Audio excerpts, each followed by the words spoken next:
24 teams, thousands of incredible fans and a breathtaking city. These are the ingredients that make the Cathay Pacific Credit Suisse Hong Kong Rugby Sevens a unique tournament. Currently leading the way after 4 rounds of the IRB Sevens are Fiji and New Zealand. England are currently 5th in the table, but going for an unprecedented 5th Hong Kong Sevens win in a row. New coach Ben Ryan says it's crucial his team do well.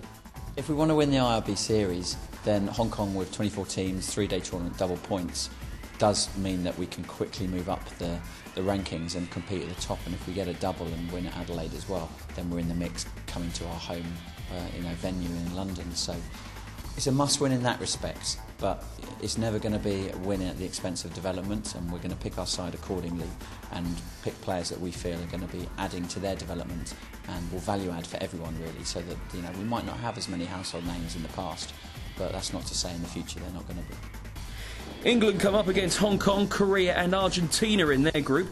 Skipper Simon Amor says they won't take the games lightly.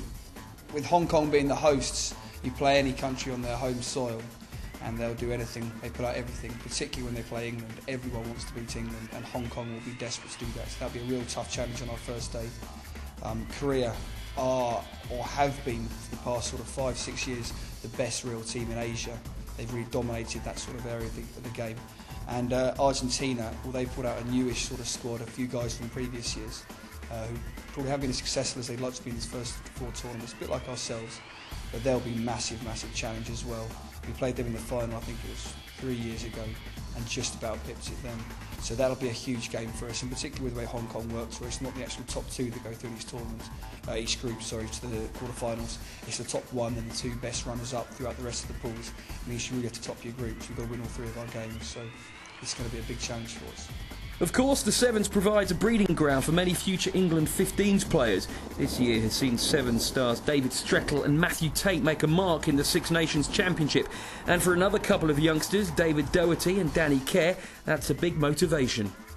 It definitely gives you something obviously you aspire to achieve. You see them boys who have gone through this sort of circuit and now they're playing in the first team and doing really well, so you definitely want to be like them, get your chance for the Sevens, and it definitely helps you in your 15s game.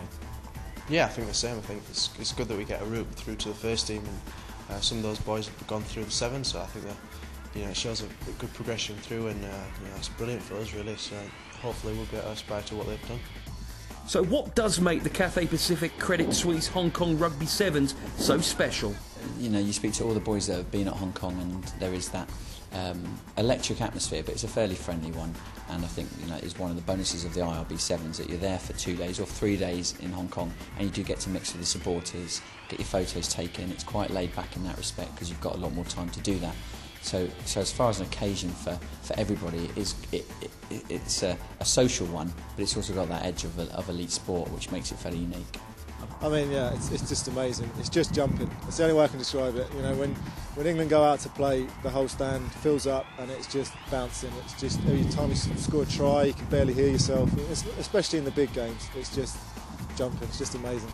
Yeah, normally we get sort of an afternoon off, maybe to go and have a look around, maybe do a bit of shopping, and normally we get the day off afterwards as well. And my family were out last year, so got to have a little travel around Hong Kong and check out more than just rugby pitches. I think the boys have also said that as well as a tournament, it's a fantastic place to go, and everyone really enjoys the whole trip. So yeah, I'll be looking forward to that almost as much as the playing. The tournament kicks off on Friday the 30th of March. Watch this space for all the latest interviews from the Cathay Pacific Credit Suisse Hong Kong Rugby Sevens. We'll have daily reports from the tournament and fantastic behind-the-scenes interviews with the England players and coaches.